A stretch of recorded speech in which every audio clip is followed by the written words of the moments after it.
તો મિત્રો, તમે પાછા આવી ગયા મારી બાકી રહેલી લવ સ્ટોરી જોવા.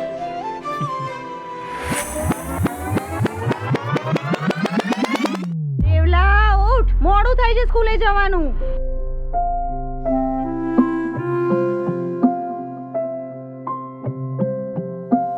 બસ દિવ્યા જતી રહી અને અમુક કારણોસર એ પાછી પણ આવી.